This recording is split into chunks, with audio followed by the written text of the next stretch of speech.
Habari, karibu tena kwenye Change Talk Podcast, jukwaa ambalo linakuweka karibu na kukueleza mambo muhimu kuhusiana na stadi za mawasiliano pamoja na masuala ya media. Hii ni season ya pili. Tulikuwa na episode ya kwanza ambayo ilikuwa inatueleza namna ya kuelewa hofu na kujenga kujiamini. Lakini hii ni season ya pili ambayo itaenda kutueleza zaidi ni namna gani ya kukabiliana na hofu. Tuna hofu, tuwapitia hofu wakati wa kuzungumza katika mihadhara na matukio mbalimbali, lakini hatujui namna gani ya kukabiliana nayo. Mimi ni Neema Kajange, niko na mtaalamu wa mawasiliano Mr. Musa Semiemba ambaye ni communication coach and media trainer. Karibu sana mtaalamu wa mawasiliano. Nashukuru sana kwenye hii episode 2 ya season 2. Sawa, natamani siku moja tutafanya podcast utueleze kwa nini unajiita mtaalamu wa mawasiliano. Kabisa, ni muhimu sana kujua hivyo, na mawasiliano ni kitu cha is a center of everything. Iko katikati. No communication, no anything. Hakuna kitu kitakachoendelea. Mawasiliano ni muhimu sana. Sawa, mtaalamu, kama tulivyokuwa na season ya kwanza episode 1 tuliongelea namna uliwaeleza watu namna kuelewa hofu na kujenga kujiamini. Lakini sasa utaenda kutujuza kwenye hofu vitu gani ambavyo mtu anatakiwa kuvifanya ili kukabiliana na hofu. Na kwenye hofu hiyo natamani tugusie pande mbili. Kuna mwingine ana hofu ndio ile ya kuzungumza mbele za watu, lakini kuna hofu ambayo ipo ndani within, yani hata kwenye mawazo yake akaanza kufikia afikiri kwa hofu. Yaani ukiachana naye kwenda mwingine kweli hana platform ya kwenda kuzungumza, lakini ana hofu ya ndani katika kila kitu ambacho anakifanya kwenye maisha yake. Okay. So karibu utujuze sasa katika ingo hiyo. Nashukuru sana. Labda nizungumze na wewe ambaye una feel hofu kabla ya kwenda kuzungumza. Nikwambie kwamba usikate tamaa kwanza, lakini pili haujachelewa, kwa sababu hofu ni kama ugonjwa. Ugonjwa huwa haudumu, ugonjwa huo unaweza ukapona. Kwa hiyo kuna solution, kuna dawa ya kukabili hofu kabla ya kwenda kuzungumza. Wataalamu au watafiti wanasema kwamba hofu ni kitu ambacho ni cha saikolojia ambacho kina athiri au kina affect physical, yani kina affect mwili. Kama kina affect mwili, yani ili body la kawaida, definitely matokeo yake yanaenda kwenye akili, tena kwenye mental. Kwa hiyo inagusa maeneo yote matatu: psychological, inaenda kwenye mwili na inaenda kwenye akili. Matokeo yake tunaenda kuyaona kule. Kwa mtu anaanza kujenga sasa kwamba mimi sikubaliki, watu anaanza kubali. Kwa hiyo lazima tujue kama ni psychological. Kwenye episode iliyopita tuliangalia kwamba lazima tubadilishe mtazamo kwanza. Kwa mtazamo, kwa kukabili vile vitu vitatu ambavyo tulivi-identify kama sababu za hofu. Cha kwanza kile usijifananishe, pili usiogope kupoteza, tatu ujipe hadhi yako katika namna sahihi kwamba wewe ni mwanadamu. Kama mtazamaji ukupata kusikia, nenda kasikilize season 1, kwenye episode 1 ya season 2, unaweza ukaziona hizo sababu tatu. Kwa hiyo zile lazima uzikabili kwenye mentality yako. Lazima ubadilishe namna ya kufikiri. Lakini leo hii au kwenye episode hii ya pili nataka nizungumzie jinsi ya kukabili hofu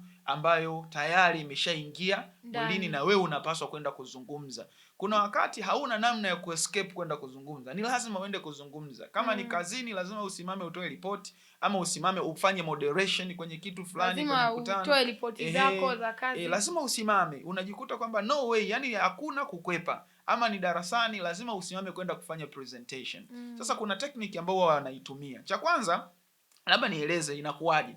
Hofu kwa sababu umeiweka kichwani, ni kitu ambacho kimekaa kwenye akili. Huwa kinasababisha mwili wa kawaida react. Mwili ukireact, mwili ukireact, una react katika namna gani?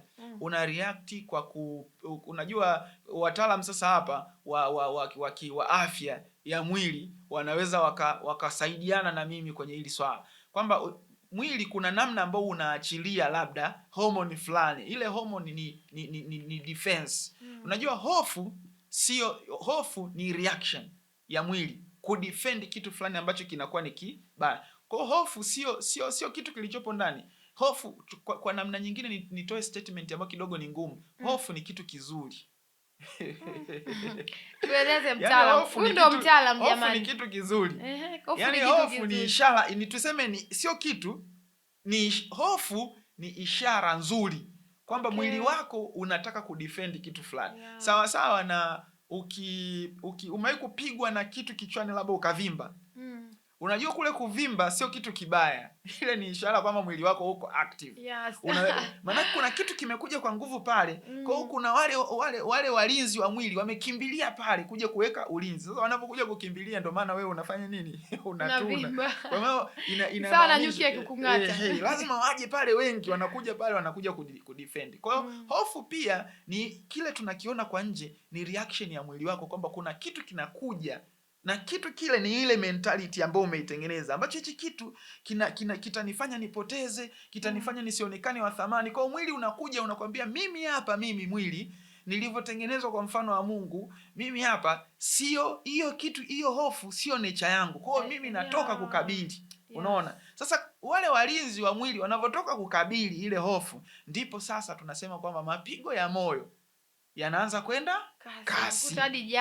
Unakuta mapigo ya moyo yanaenda kwenda kasi. Mapigo ya moyo yakianza kwenda kasi, unakuwa kwenye kitu tunaiita kwenye a state of panic. Unakuwa katika hali ya kupanic. Na ukishakuwa katika hali ya kupanic, automatically akili yako haiwezi kufanya vizuri. Ndio maana ukiwa kwenye state of panic, umeenda kusimama pale, hata kile ambacho unaenda kukipresent kwanza ukioni, material yale unaona yanarukaruka, pale umeshakuwa kwenye hali mbaya, jasho linatoka, unashindwa kupresent vizuri na maneno yanakata. Sasa ili tukabili hiyo, lazima mentality kwanza ipotee. Hiyo mentality ya inayosababisha hofu ipotee. Lakini kama ipo na imeshaingia na kuna kahofu kamebaki, lazima tuudhibiti kwenye njia ya mwili. Tunadhibiti vipi kwenye njia ya mwili? Kwanza kabisa, target yetu namba 1 ni lazima tuyaweke zile tunasema the heartbeat iwe katika level ya kawaida. Tunadhibiti vipi yale mapigo? Kwa sababu mapigo ya moyo yakianza kwenda haraka, hofu ndio maana yake mwili unavyoanza kureact. Lazima tuukabili mwili usireact. Tunakabili vipi? Kwa kutumia vitendo vya kifiziki vya kawaida. Kwa mfano, technique ambayo watu wengi wa public speaking wanashauri ni kwamba dakika chache kabla ya kwenda kupresent, lazima utumie njia ya kuvuta hewa na kuitoa. Kuvuta pumzi. Unavuta pumzi kwa technique nyingine, unavuta pumzi. Labda tufanye zoezi kabisa. Tuvute pumzi. Lakini unavuta kiujanja, si ndio? Sio pale mpaka wote wanajua unaenda kuvuta. Wewe unaemea kwenye mic. Kabla hujaenda pale mbele, si wanasema sasa tunaenda kupresent fulani. Kama ndo wewe ni mfanyakazi unaenda pale kumoderate ama kutoa ripoti. Pale kamda pale, vuta kapumzi kako, ivute. Wanasema njia nzuri, ivute kwa afu hesabia mara 4 kimoyomoyo. Unavuta unaibana. Mimi nimekosea. Usitoe moja kwa moja. Ivute ikae ndani. Afu unaiachilia. Unaiachilia kwa muda mrefu. Ukiwa moyoni unahesabia mpaka 6. Hapo unahesabia kimoyomoyo 1, 2, 3, 4, 5, 6. Ile hewa ni kama unaitoa kabisa yote mwilini, unabaki una hewa. Alafu unavuta tena mara 4 tena. Kukifanya hivyo mara kadhaa, hata maangalau mara 4, utakuta manake pale tunayarudisha mapigo ya moyo yarudi kuwa katika normal. Na mapigo ya moyo yakirudi kuwa normal, manake tayari akili yako itafanya maamuzi na itapresent ikiwa na utulivu wa kutosha. Ikiwa na utulivu wa kutosha, hauwezi kwenda kubabaika kwenye presentation. Sawa, nataka nimuongezee kitu mfuatiliaji wetu na mtazamaji, ni kwamba hiyo mbinu uliyoisema kuvuta pumzi na kuhesabu mara 6 haitumiki tu kuondoa hofu. Inatumika pia kuondoa hasira. Kwa hiyo ukiwa na hasira zako hakikisha tena kwenye hasira inabidi uhesabu mara 10. Kwa mtu alipo hiyo mbinu, yaani una hasira ni nyingi sana.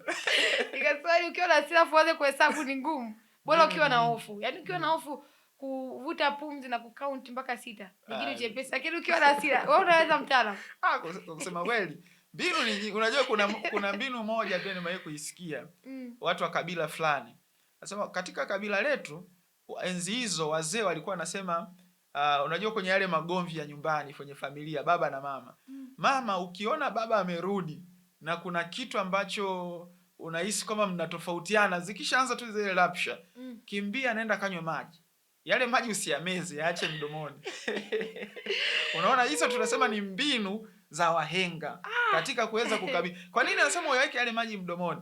Maana yake yale maji, unajua ukishaweka mdomoni ina maana wewe mwanamke utajizuia kuongea. Ndio maana wamama wengi walikuwa wanatumia hiyo mbinu walikuwa hawapigwi. Unajua katika yale mazingira ya kule sasa, mfumo ule kwenye jamii za kawaida, wamama zikitokea matatizo unakuta wanaume sisi mkono unakuwa mwepesi. Sasa changamoto kubwa hii ilikuwa ni kwamba wamama wanaongea maneno mengi, ni muda mfupi kashaongea maneno mengi. Sasa wazee wakaona ngoja wahenga sasa. Wahenga maana kumekuwa na competition kubwa kati ya Gen Z na wahenga. Sasa hizo mbinu za wahenga. Wahenga wakasema bwana, wamama unakunywa maji afu unayaacha hapa mdomoni. Kwa hizo pia ni mbinu kwa hata hii public speaking.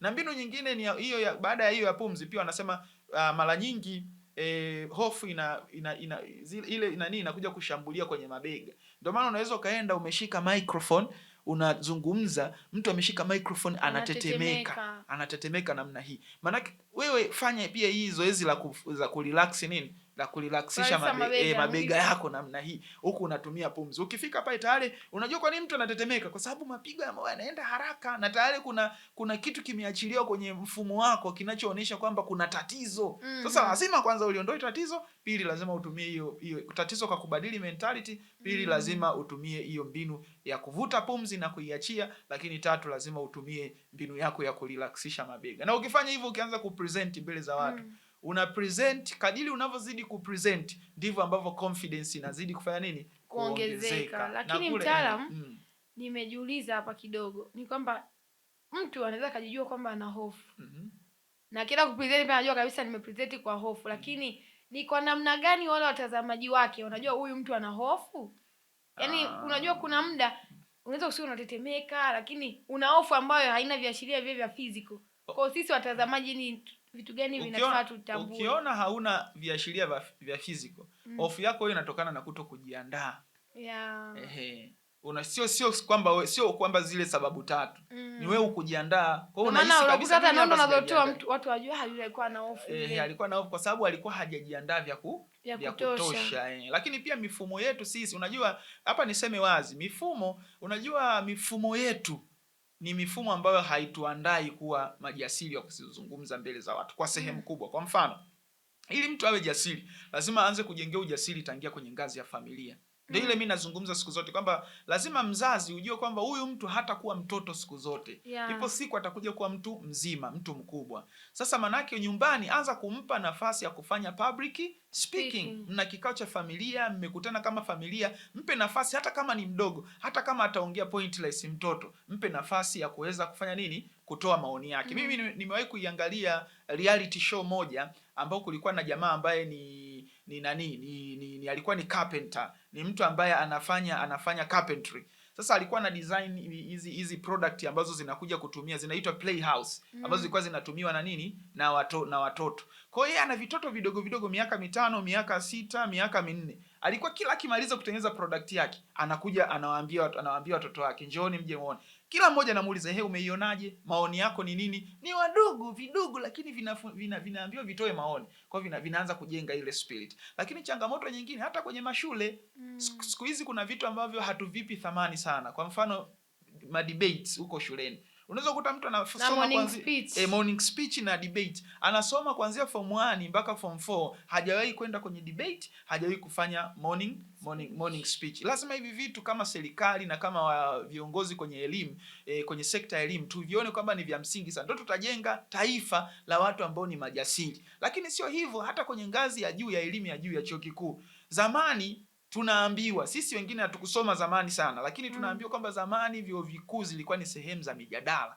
Mijadala ilikuwa inafanyika ya kutosha, na hata wakati mwingine viongozi walikuwa wanaalikwa kwa ajili ya kuja kuhojiwa. Kwa wale wanafunzi walikuwa wanakuja, labda tuseme ameitwa mkuu wa mkoa, kuna changamoto fulani. Ule mjadala utafanyika, wanafunzi watahoji, viongozi pia watahojiwa na watajibu maswali. Mwisho wa siku ile mijadala ilikuwa inakuza uelewa na akili za watu. Lakini kama hatutakuwa na tutakuwa na mijadala kwenye vyuo vikuu, hatutakuwa na mijadala kwenye maeneo mengine ya mashule, maana tutatengeneza taifa la watu waoga ambao hawawezi kufanya nini? Kuhoji. Kama tutakuwa hatuna taifa la watu ambao hawawezi kuhoji, kuzungumza duniani, hatupo taifa moja pekee yetu. Kuna baadhi ya fursa nyingine za kimataifa tutazikosa. Lakini pia tutakuwa tuna watu ambao yani kwao kila kitu ni sawa. Tukiwa na watu ambao kila kitu ni sawa, manake hata kuendelea itakuwa ni ngumu. Watu wachache wenye uwezo watawatawala hawa wengi ambao kila kitu kwao hawawezi kufanya nini? Kuhoji. Kwa hiyo kuhoji lazima, au kuzungumza, na kuzungumza tu kwenda kusema pale mbele, hata kuuliza maswali. Leo hii mtu anaweza kamaliza chuo kikuu lakini hawezi kuhoji au kuuliza kitu chochote, na ana degree ya chuo kikuu hawezi kuhoji kitu chochote. Na wakati mwingine tunakuja kuona hata kwa waandishi wa habari wanahoji maswali ambayo hayana mwelekeo, hayana maana. Yaani unaanza kujiuliza kwa nini aliuliza, yaani sio productive question. Kuna changamoto sana ya watu kujua, na nafikiri tutabidi tuende kwenye episode nyingine ama kwenye season nyingine tuje tuzungumzie jinsi ya kuuliza maswali katika namna ambayo ni sahihi na jinsi ya kuhoji. Lazima uwe na uwezo wa kujua kusikiliza, kufanya analysis na kuhoji. Kwa lazima tutoe nafasi, yani lazima turudishe ile mijadala kwenye vyuo vikuu, lazima turudishe ule mtindo wa debate kwenye mashule na iwe ni lazima, na lazima tufanye mambo kama morning speech. Lakini kwenye familia lazima tutengeneze mfumo wa kuwajengea watoto uwezo wa kuweza kuzungumza mbele za watu. Kwa mfumo huu tutajenga taifa la watu ambao ni majasiri, na hii hofu itakuwa tu hofu ambayo tutaitibu si tu kwenye public speaking, ambapo public speaking ni kila kitu, lakini tutaitibu hata kwenye kuchukua hatua kubwa za maisha, na mwisho wa siku nchi yetu itajiletea maendeleo makubwa sana. Sawa, shukrani sana mtaalamu wa mawasiliano. Muda umetutupa mkono kidogo, lakini nondo ni nyingi. Lakini katika hilo la mazingira ya kifamilia naomba kulikazia kidogo. Ni kwamba zamani kulikuwa kuna bunge la familia, yani kwamba ile kikao cha familia kilikuwa kinaitwa bunge la familia. Lakini sasa hizi imekuwa ni swali ambalo linaulizwa mara kwa mara, bunge la familia limeenda wapi? Kwa sababu kutokana na bunge lile watu walikuwa wanatoa hoja, wanauliza maswali, wanatoa mapendekezo kwenye familia, kuanzia ngazi ya familia. Kwa hiyo iliwajengea watu wa zamani uwezo. Kwa sababu ulivyokuwa unazungumza kwamba zamani vyuo vikuu vitumika kufanya mijadala, nimeona kwamba kumbe watu wa zamani, wanavyuo wa zamani ndio walioijenga Tanzania sasa. Kwa sababu kupitia yale mawazo yao, mijadala yao, point zao ndio imekuja ku create hichi kitu tunachokiona sasa. Na labda ni jazia mijadala huwa ina tabia ya kukuza ile tunasema critical thinking. Yes. Mijadala huwa ina tabia ya kukuza uelewa wa mtu, namna anavyodadavua mambo, na ndio unaongeza uwezo wa mtu kufanya maamuzi sahihi. Lakini kama watu hawatakuwa wanazungumza, maana yake uwezo wa watu kufanya maamuzi sahihi. Kwa mfano mimi nikiangalia labda kwa wanafunzi wangu, moja kati ya kitu ambacho nakiona, na kwa mimi sikioni kama ni kitu sahihi sana, kwa vijana wengi sasa hivi hata chuo kikuu unakuta labda wakati wa presentation, maanake huku tutafanya presentations nyingi, watu wanasimama kwenda kufanya presentation, mtu anaweza hata kawapanga watu, jamani nafanya presentation msiulize maswali, yani hataki maswali, yeye anakupa na kitisho wako ulize maswali. Sasa ile ni mbaya, kwa sababu mwisho wa siku viongozi wanatoka kwenye jamii. Yes. Kama tutakuwa tuna jamii ambayo haiwezi kuongea, haipendi challenge ya kuulizwa labda maswali, unaona kama huyu anayesema usiniulize swali, akienda baadaye akija kuwa kiongozi, hata akienda kwa wananchi atakuwa anawaambia wananchi kwamba msiniulize maswali. Na kwa sababu yuko pale sio hana mamlaka. Je, huyu mtu ambaye hapendi kuulizwa maswali akipewa mamlaka, yani mamlaka tu labda ya kumwamuru polisi mmoja, ya kumwamuru askari, ya kuamuru chombo fulani, ana mamlaka ya kisheria fulani, maana yake pia anaweza akatumia, kuna possibility ya kutumia yale mamlaka, kuna possibility ya kutumia ile sheria katika kuzuia wengine watu wasifanye nini, wasiweze kumuuliza maswali. Kwa hiyo lazima tubadilike, tutajenga taifa la watu ambao wanajua kwenye public speaking. Sawa, mimi kama Neema Kajange, host wako wa podcast ya Change Talk, nikuhamasishe mzazi katika ulimwengu huu wa sayansi na teknolojia na dijitali iliyokuwa, usiruhusu kizazi chako au familia yako ikawa ni kizazi chenye hofu.